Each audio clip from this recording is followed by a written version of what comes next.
Now to introduce our second panel of the day. Before we introduce the facilitator for this panel, we want to advise that this discussion will cover sensitive content. It will touch on the themes of COVID and domestic abuse because those are the areas that the panellists work in, but we won't be going into detail about individual cases. But with that being said, please welcome our facilitator, Katrina Birch. So I'm Katrina Birch. I'm a user researcher within the GOV.UK design system. And I'm going to introduce the panel shortly. We're going to discuss how being aware of trauma or crisis can make us better researchers and designers. We've got a great panel of speakers drawn from design and research, and also non-user-centred design panellists who I'll introduce in a moment. So considering trauma, both the trauma that we know people have experienced and the trauma which is hidden is something that health and social care practitioners have been dealing with for years. So our world of user-centred design is pretty late to the party in many ways. And whilst it can seem daunting, as a panel, our aim for you is to leave here today with a greater understanding of why approaching research and design through a trauma-informed lens is important. We'd like you to feel curious, to explore whether this is relevant to the services you build as researchers, designers, developers, product managers. Feel more confident about getting involved and asking questions. And really crucially, aware of your potential as agents for change and the positive impact you can have. It's been a great privilege to bring this panel together because usually discussions about trauma-informed practice or responsive practice or awareness are confined to single disciplines around research or about design. So today we have Helen Barron, who is a non-UCD professional, Kate Every, and Janice Hanaway.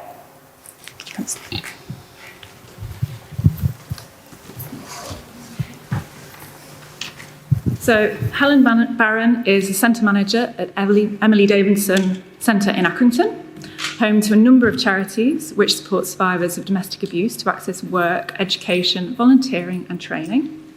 Helen has facilitated social researchers from the University of Central Lancashire, and her help was essential in conducting the user research which underpins the Exit This Page component which the design system team recently published. I'm really pleased to welcome her here today as she steps into our UCD world to help us understand how we, as users, as researchers and designers, can work effectively with specialist organisations.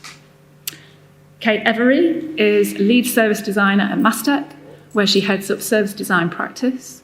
She recently led on accessibility, inclusive and equitable design within the UK's COVID-19 testing rollout for NHS Digital. Kate's academic background is in human rights practice, with master's fieldwork and research in restorative justice and survivor-centred approaches to criminal justice. She is also a trained rape crisis helpline volunteer, and she brings this lens to her work as a human-centred designer in government and healthcare. And lastly, Janice Hanaway. As a psychodynamic therapist and coach, Janice had over 20 years' experience working with people with complex needs and trauma before moving into user research. Primarily working with survivors of domestic and childhood sexual abuse, her research contributed to the recognition of coercive control as a crime under the Domestic Abuse Scotland Act in 2018.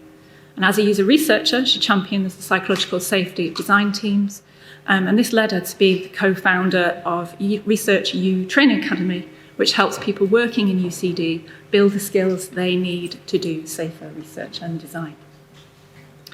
So I'm going to go to Kate first and ask you, when we talk about being trauma-informed, what does that actually mean?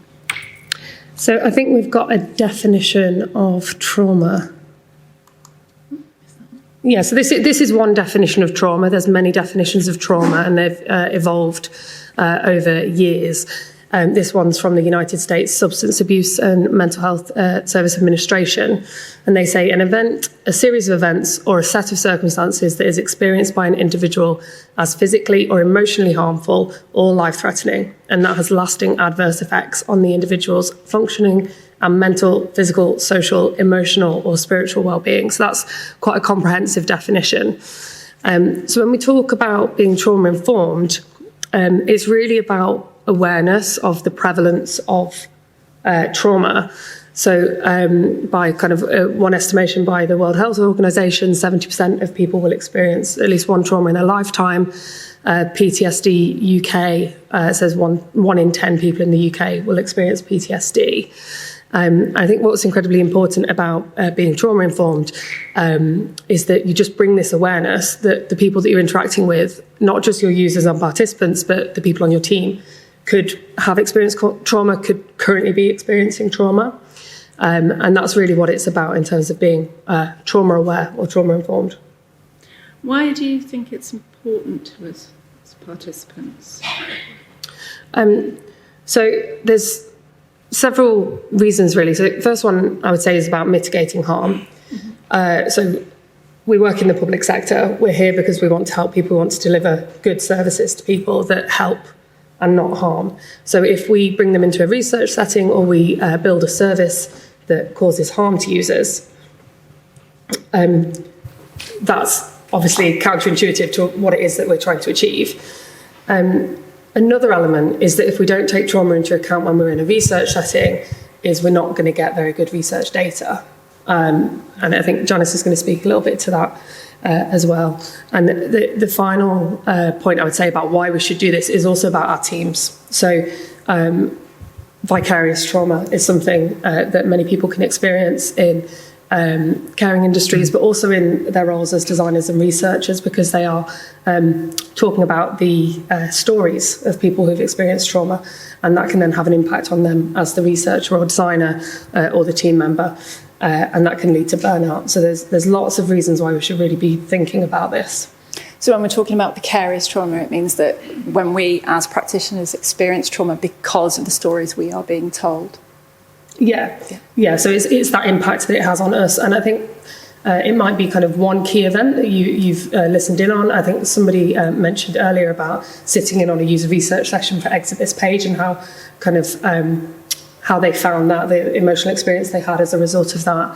But it can also be just this kind of gentle chipping away. If there's lots of research sessions and you're hearing kind of small bits over a period of time, that can really contribute to vicarious trauma and burnout. Thank you. I was wondering, have you got any examples of where you've experienced, or it's occurred to you that when you're in a session, that maybe something else is going on? I have something I can share today, and it's a real life story with you all, where I want to just showcase how unknown trauma can actually be in a session if you're a user researcher.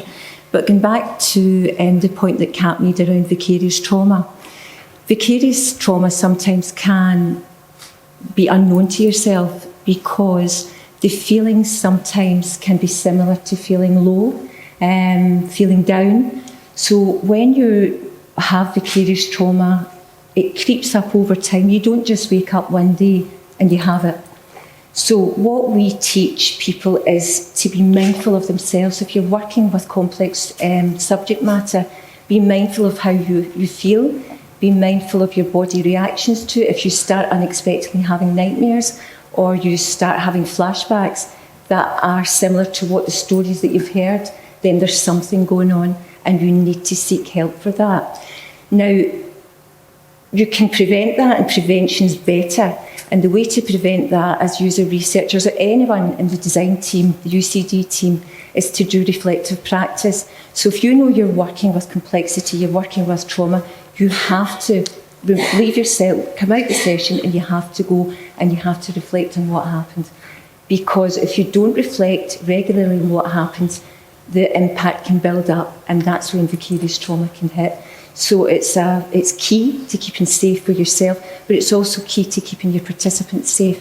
Because if you're working and you're doing research and you have vicarious trauma, your findings and your insights, they're not going to be robust. So that's something we need to be mindful of as well.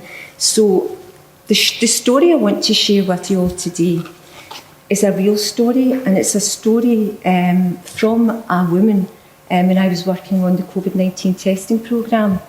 Now, we know that government design and deliver great services, but what we don't know is that when we're in the process of designing and delivering those services, we don't know who's in a room with us and whether they've had trauma or not, because a lot of people don't know they've had trauma, and a lot of people avoid the impact of trauma because it's a difficult subject to talk about.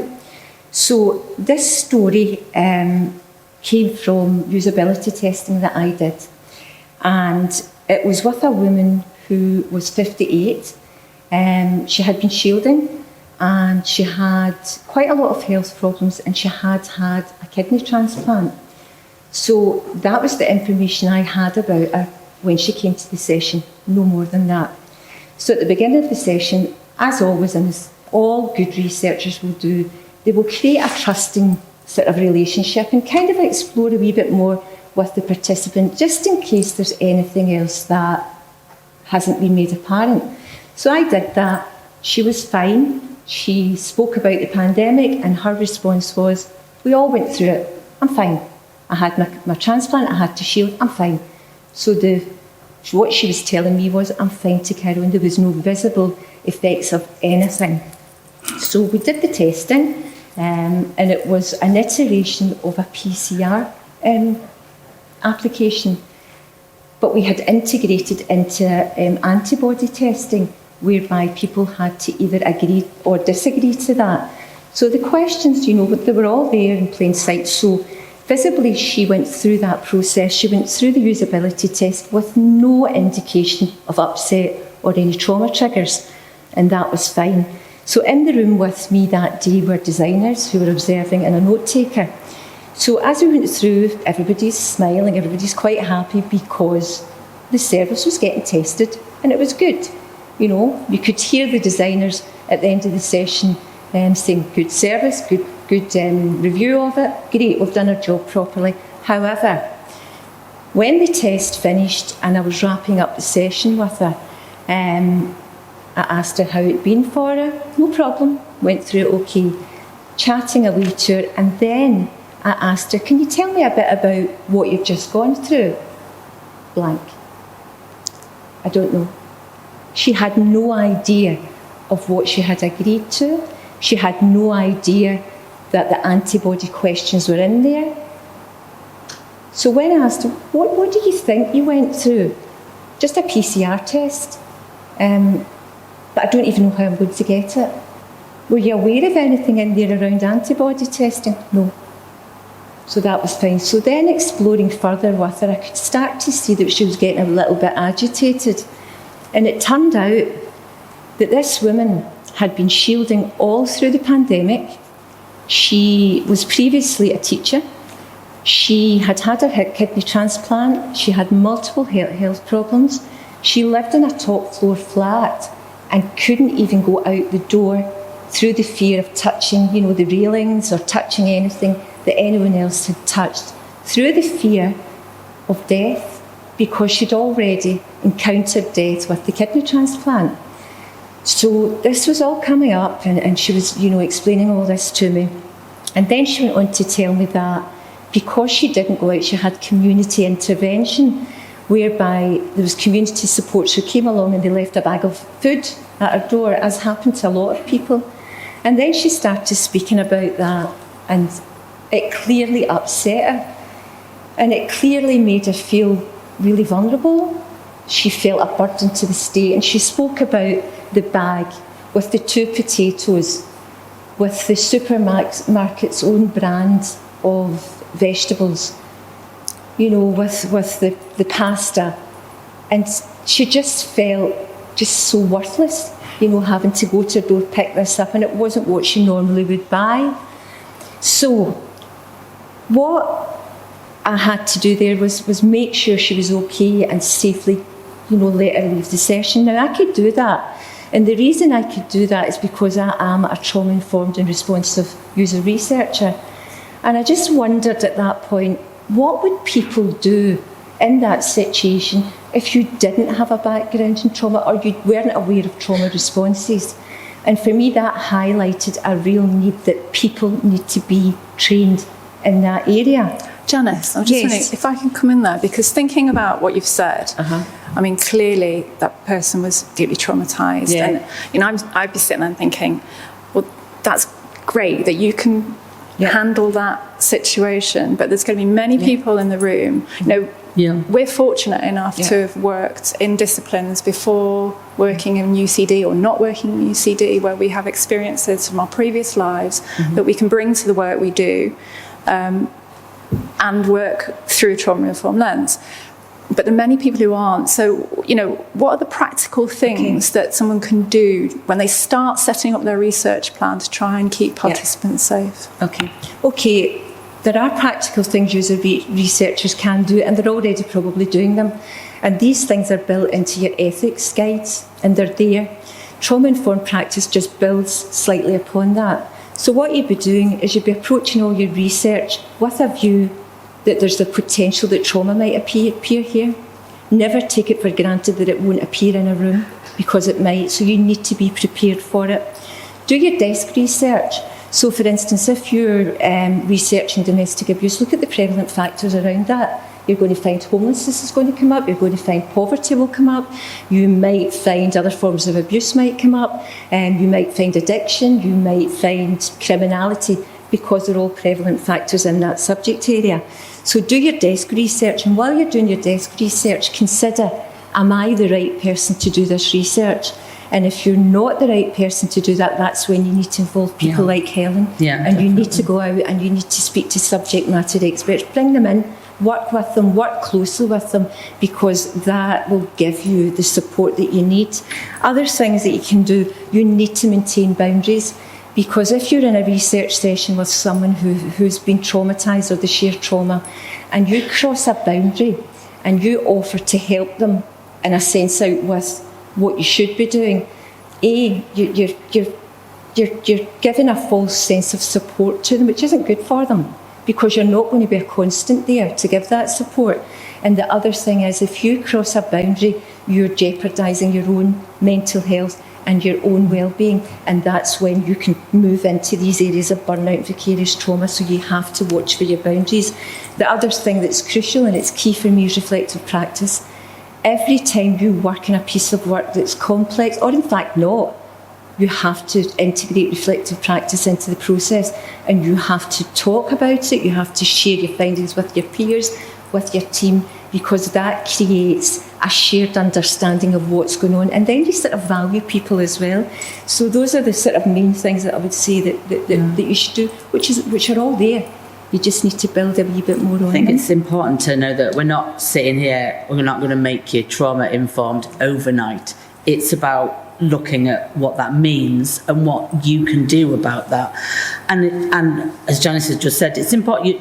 You're not there to go, oh God, that was really awful. I'm really so sorry that happened to you. What have you tried ringing? You could maybe do that. Is not your job to be, I'm just going to say, nice to people. It's not your job to be sympathetic, empathetic. It's your job to do the research, or whatever your job is. If you think you're going into an area where there is going to be people who have experienced trauma. I mean, people who have experienced trauma are all over, and will be you guys as well as maybe even us sitting here. You talk to professionals, come to organisations like the one that I work for, come to me, we'll take your money. and you know, work with professionals who are experts in this area. There's a list of things we could do for you.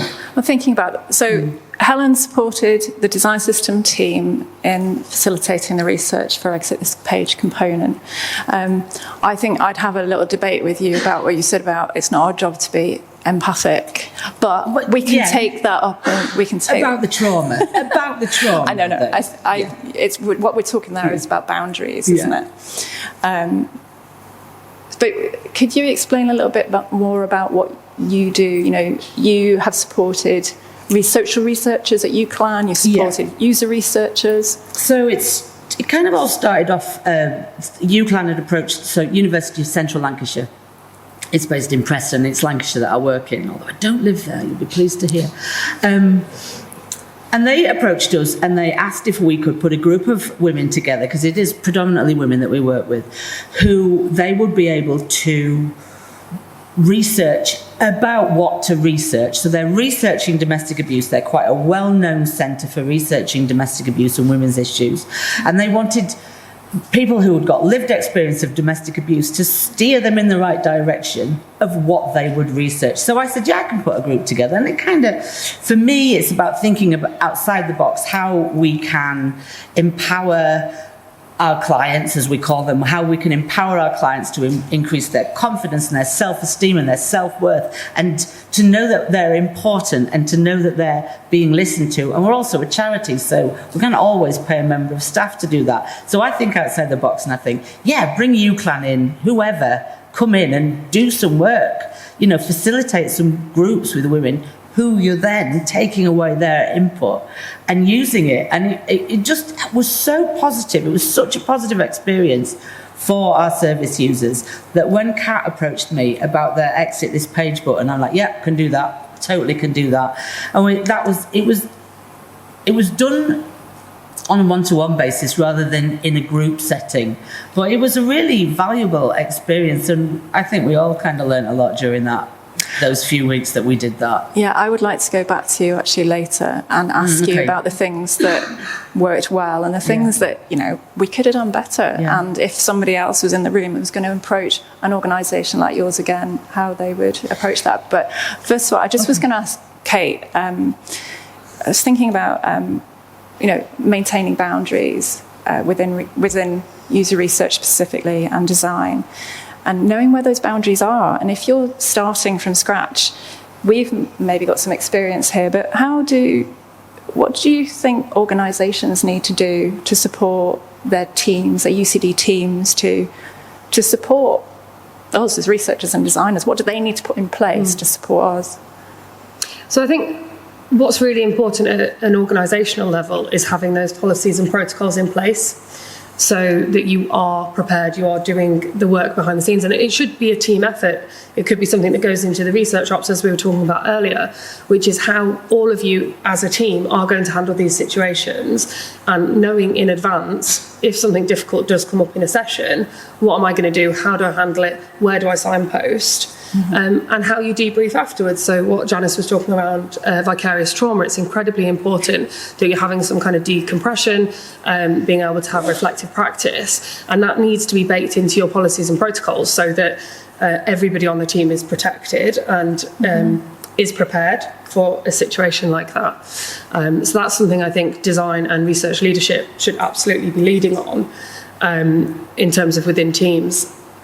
And then another area is around investing in training or learning and development. I know sometimes there's not always a budget for these things, but maybe it's just a time budget. Like, could you have half an hour ring-fenced a week where you can go and engage in the literature, learn more about organisations that are related to the work that you're doing, do some of the reading, watch some of the videos and engage in conversations. There's lots of community groups as well out there, specifically looking at trauma-informed practice across different disciplines. And I think it's important to say that you don't need to develop skills. Your organisations don't need to train you in developing skills in how to treat trauma. Like, that's absolutely not our role, and it goes back to what we've been saying about boundaries. Our role is to be able to spot the signs and then effectively signpost and kind of step out of the conversation. And that's what we need. We need that awareness. So I think at an organisational level, that's what they could be doing to kind of best support our team members. There's certainly something to be said, isn't there, about researchers. We are researchers. We are not therapists. Yeah. And even, I mean, in a context like Janice is a researcher who's a trained therapist, sometimes that context isn't the right place for you to then engage. You're not in a therapeutic relationship with them. Yeah, and you have to maintain boundaries there. But I do believe that user researchers, they don't have to be therapists. However, they do have to have the skills to recognise trauma in a room, because otherwise they're running the risk that they could bring harm to the participant and they can bring harm to themselves, and that's crucial. They also have to have the skills to be a good interviewer, and they probably have them, and it's just maybe developing them a bit more to have the confidence to respond to someone when they share something that's not maybe appropriate for that setting, and close that down gently and refer the person on. Because a lot of the time, in my experience, what people do is when they hear something that's traumatic, they freeze, particularly when it's unexpected and they didn't think it was that this particular subject was going to come up, and they don't know what to say. So it's almost like giving people those skills.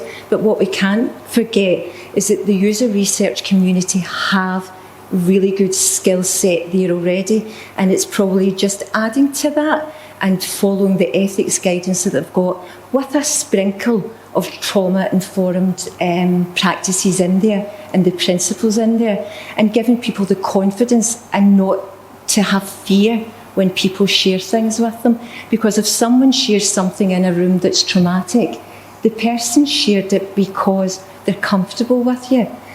Researchers are there to A, create a safe environment, B, to create trust, to be transparent, to be empathic. So when somebody picks up on that, they feel safe. And that could be the safest place a person has felt in a long time. So there's a high risk that they might share something with you, which is quite natural. Because if someone's kind to me and shows that they're creating a safe space with me, then I'd be more inclined to share something with them. And I think as humans, we would all do that. So we almost have to look at the setting and put ourselves in it and think, well, there is going to be a risk there that somebody's going to be safe enough to share something with me. And that quite often can be something that's unexpected, and it just comes out the blue. Particularly after the pandemic. We've had the pandemic, we've had war, we've had the cost of living crisis, we're living in a community that's filled with trauma. So people are traumatised, and you just don't know when that trigger is going to come out. Everybody in here, we have lived through COVID.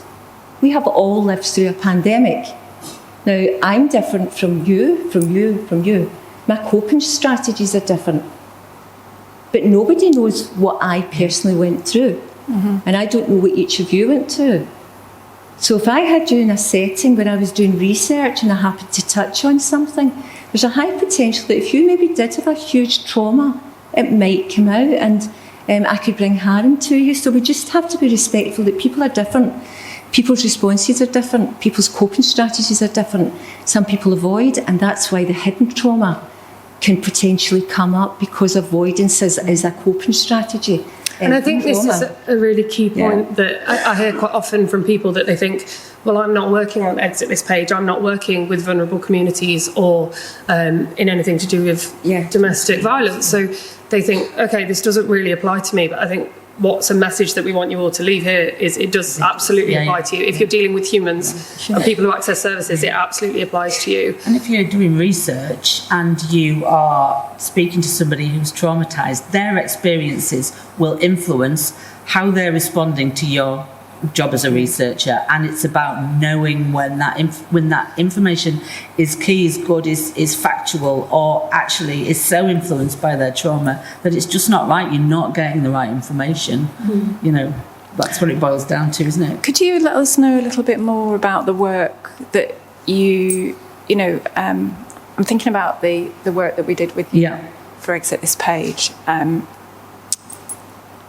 Your organisation is a super organisation. It's one of many. I would say not enough, but many in the country.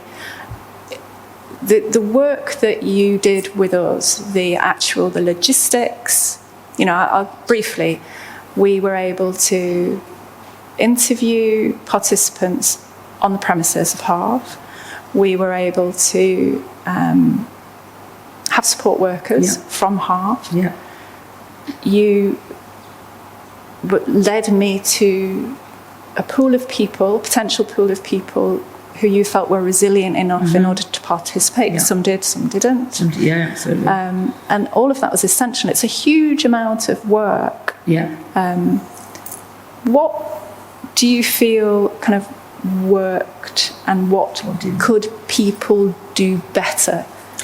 What could UCD teams do better to work with organisations to get involvement as specialists? I think everybody's busy. Who isn't busy? So I think if you go to, I work in the voluntary sector, so voluntary faith community sector, third sector, however you want to describe it. And you've got to know that I work for a charity, so that there's not money coming out of everywhere. We work very hard for the funding that we get. So we're very money focused. We're very client focused. We have to know that we as an organisation will benefit and that those clients will benefit too. And so it's a conversation. I would say approach somebody you know. Like Kat did, came to me, knew that I worked in that field, and we put a plan together. Communicate and talk. Don't expect us to know everything what you're talking about, so be patient with us. If you can pay us, brilliant. Really. If you can incentivize the clients, the users, then that's brilliant too. Bear in mind that many of them will be on benefits, so you can't pay them, you can't give them cash. Travel expenses, vouchers. I work in the voluntary sector, so cake and coffee are always a good currency.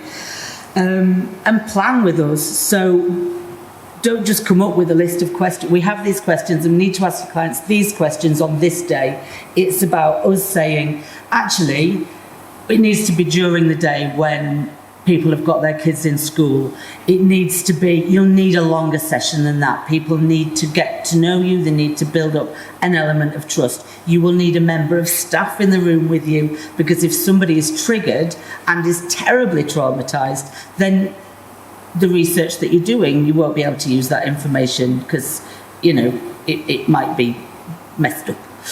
And have that conversation. Let's work the questions out together. Let's work the timing out together. Because if you give what you can give to us, we can give to you this pool of people who have real lived experiences of stuff that you're researching around. And I work in domestic abuse, but there's all sorts of things goes on in our building.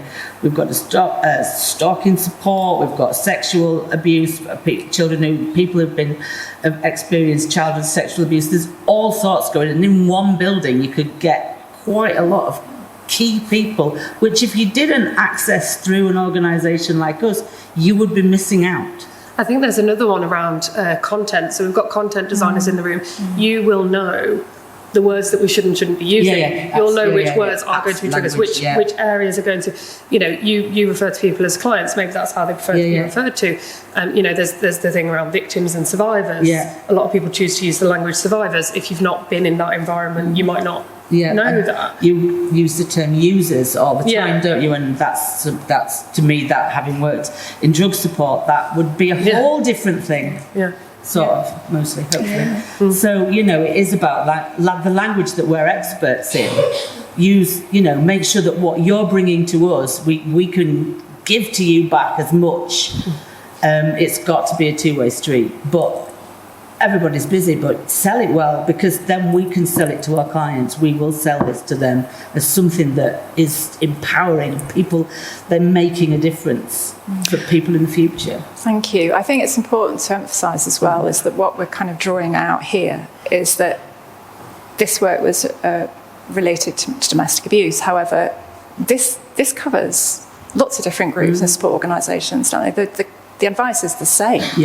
Whichever group, if you're aware of a particular group you're trying to reach, the advice is the same. I'm kind of aware that, we've talked about how to involve people with known and unknown trauma in research and how to do it safely. But I'm kind of conscious that we're kind of implying that doing research is automatically the right choice from the off.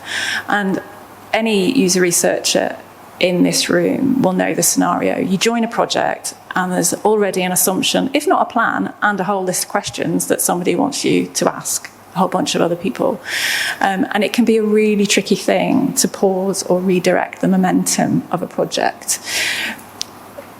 What questions should we be asking ourselves before even starting on the research?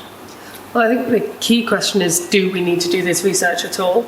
Can we get this information from somewhere else. I think someone spoke earlier about over-researched populations, and that is a real problem. Certain people get tapped for research all the time, and they're telling their stories, and the service might not even go live, so they can essentially be re-traumatized through that experience because you're disempowering them.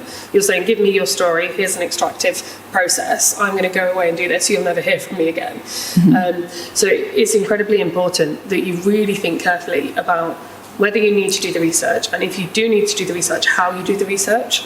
So it could be desk research, it could be that you speak to a subject matter expert who can direct you in the right places and actually give you a load of data and information that kind of cuts out a right chunk of that research, and then you can really hone in on, actually we do really need some qualitative information in these areas, and now we're going to approach the research with users in that way. But you have a lot more evidence for why it is you're going to go and ask those questions. And this is something I had experience with recently on a service I was working on, where it was a traumatic subject, and we decided not to do qualitative user research as part of the discovery because the people who were going to be the users of the service had actually already delivered a lot of information via testimony, really traumatizing information where they're breaking down, crying, and our researchers actually really struggled processing that and analysing that data. But we decided we're going to have a look at these videos, we're going to analyse that and do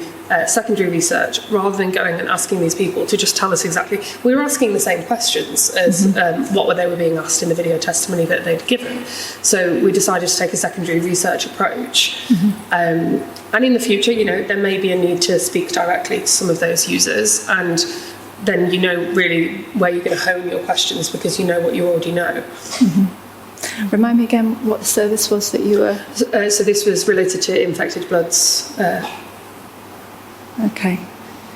I've got more of a kind of, forgive me, Helen, more of a design system related kind of question. Now, how do you, thinking that design systems create handy shortcuts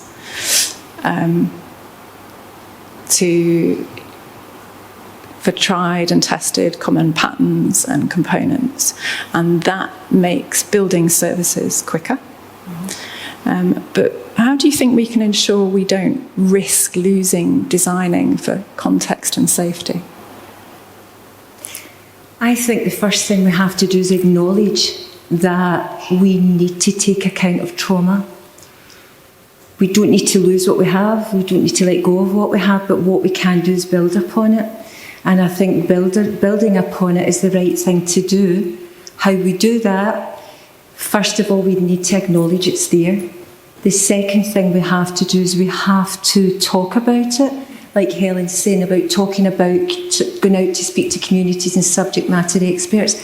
This is what we have to do together, and we need to do more of it. Get in a room together, talk about how we can make improvements, talk about how we can make things better, talk about the people out there who might be triggered by a service, what could be put in there, what can be safe, what works for everybody. Might be something very simple. I feel it's just something whereby people can feel that their hand has been held all the way through a service. How we do that, I don't know, but I think it's doable. And it's taken small steps. But for me, the major thing is we work together and we own the fact that trauma's out there, it's in society. We know of people who will be high risk of trauma. We know people who have trauma, but it's the people that don't know who are accessing maybe a service. It could be, for instance, I was doing a DBS check 2 weeks ago, and a question in the DBS check was, had I committed a criminal offence? Now, I haven't. But it made me think, and I thought, what if a criminal offence had happened to me? And when I saw the question, I thought, nobody's considered that. I'm working for government. I'm applying for this check so that I'm safe to be let loose with other people. But nobody's considered me as the user of this service, that potentially I might have had something really traumatic happen to me. as way of a criminal offence. And it just made me wonder. So then my mind works and I move into other things. And then I thought, I did an SC clearance check as well, probably about 6 months ago. And I remember the questions in that. Is your father alive? No. When did your father die? Date. Is your mother alive? Yes. Does your mother have a boyfriend or a partner?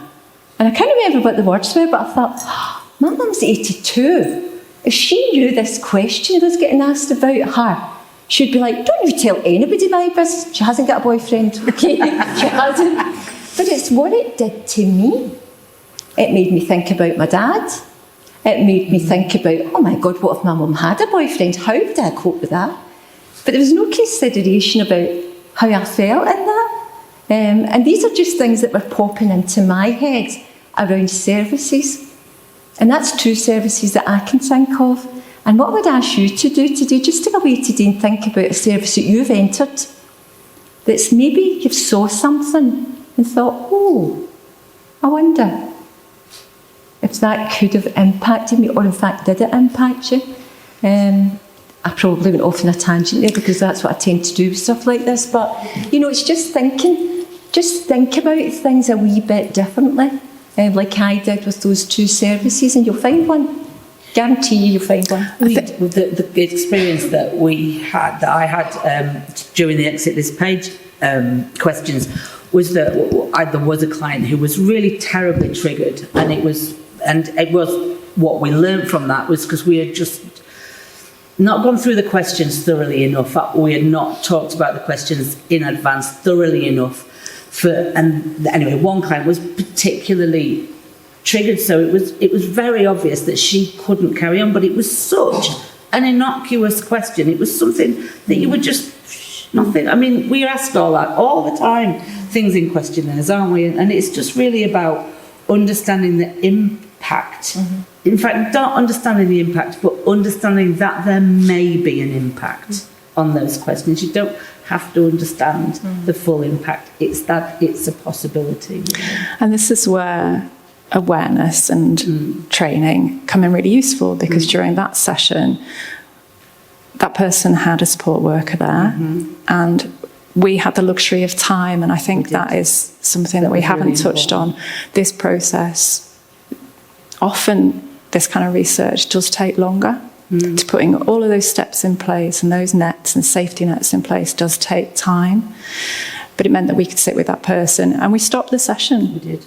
And we were just like, okay, this doesn't need to happen. Yeah. Continuing with the research is more risky for that person, for us getting, than us getting the data.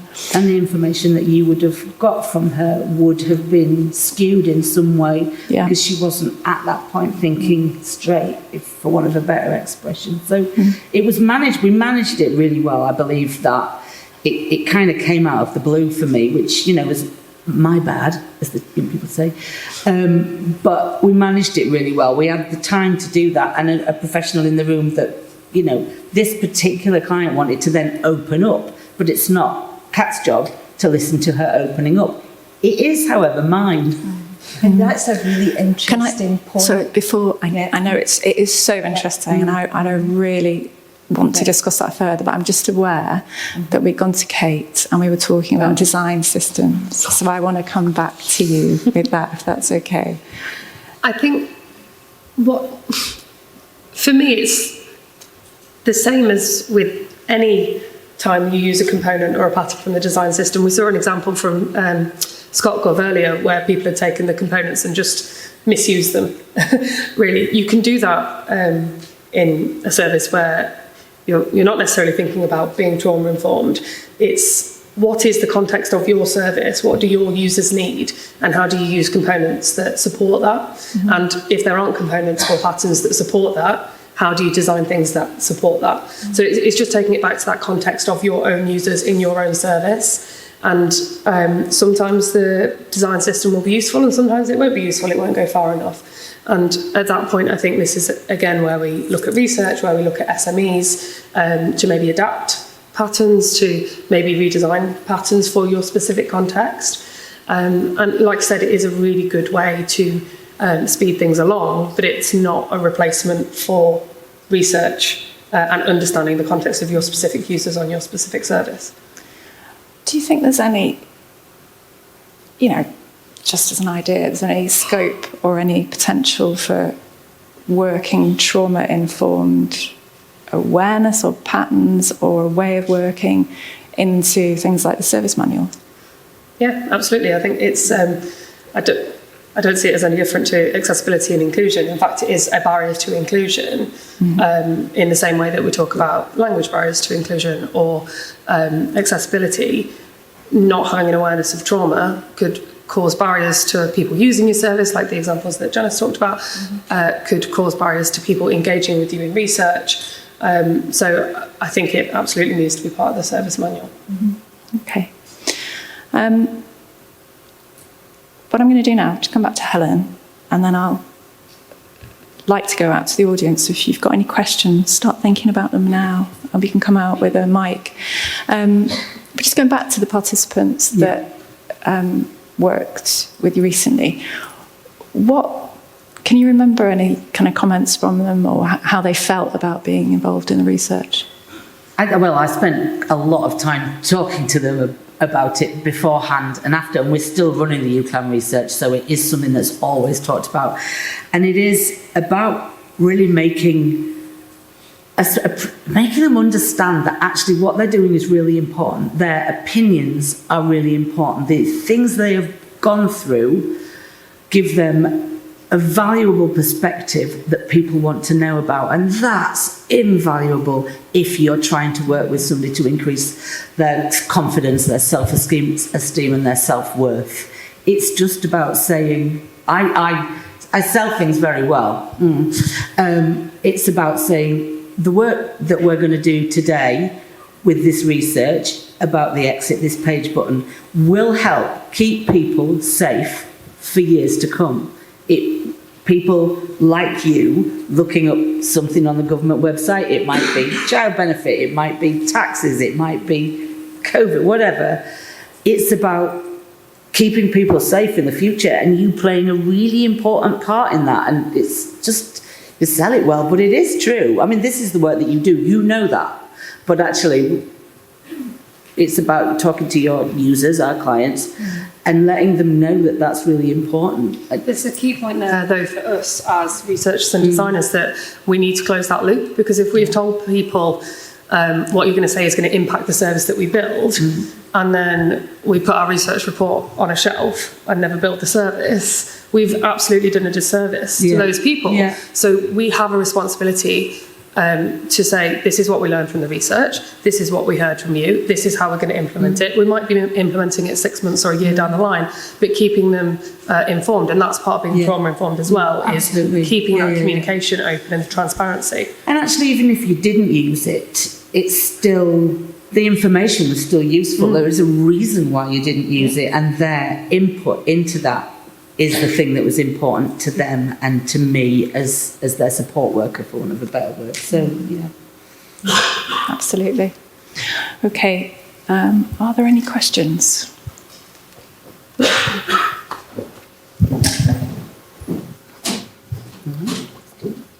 okay.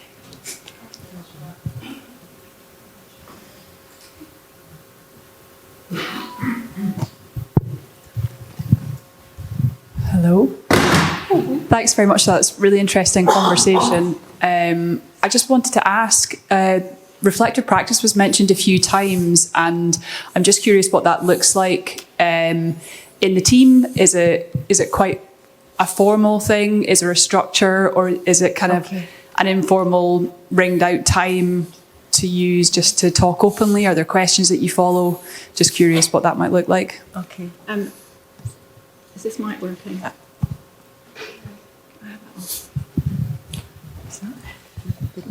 Mic musical chairs. If I can just answer the part of that briefly, and then I'll come to Janice. So the way that my experience of doing that, we could have done it better, certainly.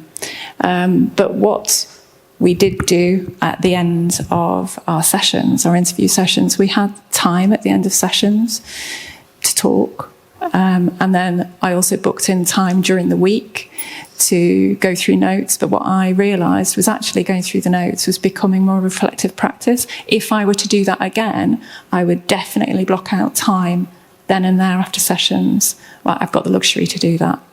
But I go to Janice now. So, can you hear? Is this what it is? That's right. Yeah. So, for me, when I first went into the field of user research, the one thing that stood out to me was the fact that reflective practice or some kind of support was missing. And considering that researchers do have contact with complex subject matter, trauma, and all sorts of things regularly, and there was nothing there, was a surprise to me. So what we do when we're training people is encourage them to integrate reflective practice into their organisations in a formal way, so that it's within their ethics. So that if somebody's in a discovery and it's a 6 months discovery, and for instance they've interviewed maybe, I don't know, did 100 and odd sessions with somebody one-to-one around complex subject matter, you cannot just do that and be okay.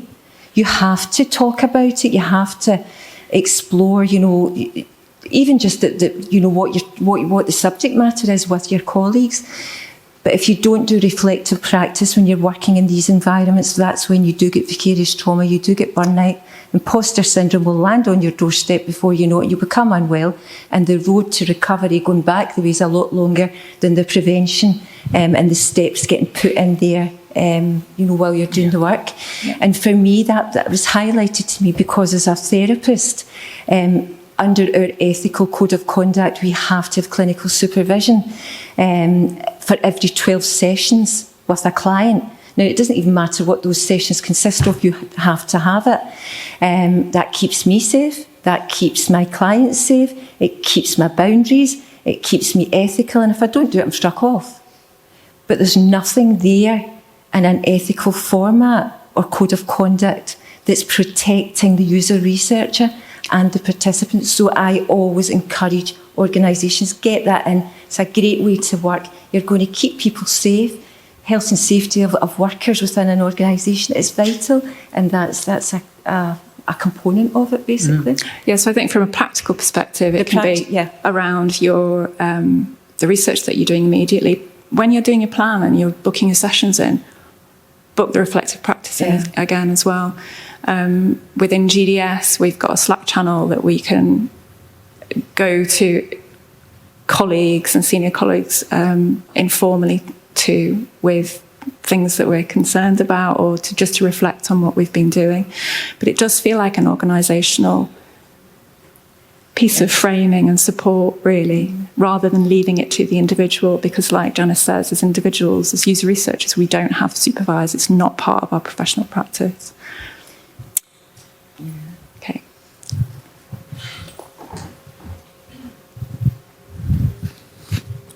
Thank you so much for this. This has been fantastic. There's been so many other little pockets of things that have popped up that I've been like, I need to go and read more about this. So very literally on that question, if we did want to follow up and sort of educate ourselves more on this area, are there one or two books you'd recommend, like academic or otherwise, that people could buy and read? On reflective practice and the art of on reflective practice? No, more on the sort of being aware of trauma and trauma-informed research. Can I come to that? Yes. We've got a slide for the end of this, Oh, wow. which is way too small for anyone to read, so please get your phones out and take a photograph. And what we'll also do is share some slides when we come to share the video and everything afterwards. So yeah, there is a lot of information out there, and this we've just touched on absolute surface, really. I think we've got time for another question. You talked about two different types of sort of user research session. One, the one-to-one, which sounds like this page was done by, and then the group setting. Do you find one works better than the other for different types of trauma? Or, I guess, by working in a group setting, do you find different outcomes from that? Do you have to help your clients more in that group setting than the individual setting, that sort of thing? And is that a responsibility we need to be thinking about when prioritising research, like what comes after? Yeah. So that is really interesting. So when the group sessions were set up, which is how University of Central Lancashire run their regular session, they do it 4 times a year. That was all. I found this. We have this peer support group. You can often find money for running peer support groups, and this group of women were already supportive of one another. And I offered to them as a group this additional activity, which they wholeheartedly fell on, because there was all sorts of incentives to doing it, but also I sold it well with all the stuff that we've talked about. And because they were already a group that was supportive of one another, as a group they were learning to trust the researchers, and that came really easily. I mean, and to the point where actually after a couple of sessions we quite often leave them without a work from our organisation in the session, because that trust is there, and the researchers are quite knowledgeable around domestic abuse because that's what they do for a living. But with that works really, really well. Everything that I deliver in my little department is about group work anyway, so we're really used to that. It was the one-to-one, I think, is you might get a lot more directed information, you might get a lot more individual information, but it's harder to do. It's harder to manage from our point of view because it's a lot more like there's less support in the room. Thank you. Yeah. I think in answer to that, it's there are many different ways of doing research, and it does really depend on what answers you're trying, what is it that you're trying to get at? Because certainly sometimes it can work, but certainly user researchers tend to avoid, for example, working with focus groups, because groupthink starts to become a thing, and let people who are less confident are less able to get their voice across.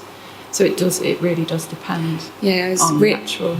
I was really asking because I was wondering if sort of the stuff we've touched on about having trauma based on hearing trauma, whether that also happens in like a group setting where there's, someone who's experienced less trauma than someone else. Yeah, absolutely. You have to think a lot about group dynamics as well. I think if you had a group setting, it would be a lot harder to kind of control the dynamics of that, because you don't know what everybody else is going to say and whether that's going to re-traumatise people. They're not all following a discussion guide that's been really thought out beforehand. So I think, like Helen was saying, if you have a group with a facilitator and it's a trusted group who already know each other, that's one thing. But if you're talking about getting together a group of participants who've maybe never met one another before, that trust isn't there, I think that's quite a kind of a dangerous situation to get yourself into. Yeah, that's a really good point. Thank you. Yeah. I think it's time for us to wrap up now, so I'm going to show the slide at the end. But I'm going to just pull out a couple of points, and I'm going to go back to Helen for the last word. So thank you all for sharing your expertise today. We've spoken about why being aware of trauma, both hidden and known, is vital when building the services that we do. It's crucial to consider trauma in research and design, not only to ensure that the data we collect is as sound as we can possibly make it, because if we don't, we can unintentionally cause harm to our participants or our teams. And we can all bring trauma-informed practice to our roles, even in small ways. And that trauma ultimately is not just about sensitive topics or known vulnerable users. It matters in every single service. I don't know where my last slide is. No, they're not the ones that I wanted. Right. I'm going the wrong way. I'm going to leave those there. I don't know where the last slide with the resources on. It was there a moment ago. It's not anymore, never mind. I'm going to leave the last word to Helen, because what's your response, Helen, to people who might say, you know what, this all sounds a bit woke to me.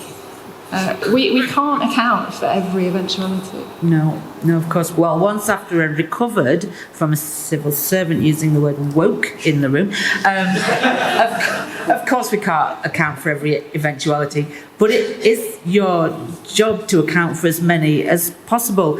I am sure you consider the user's potential impairments, hearing or sight impairments, maybe a physical disability or an impairment of understanding, their language and their diversity. You would take these things into consideration because that's how we live in this modern world. Well, I think really the next step is inclusivity of trauma, really. If I've got time, I've got a little prop here. This is a letter from my local authority. If somebody's applied for planning permission on a building next to me.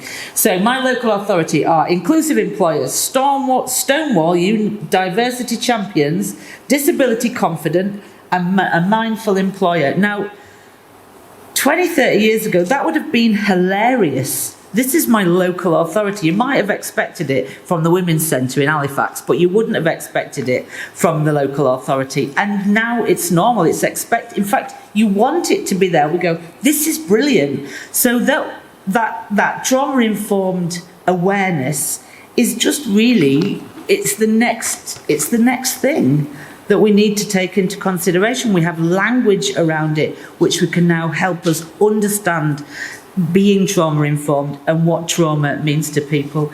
And it's, how else are you going to get valuable and correct information from people if you don't take into account everything that affects them? Well, thank you. Thank you.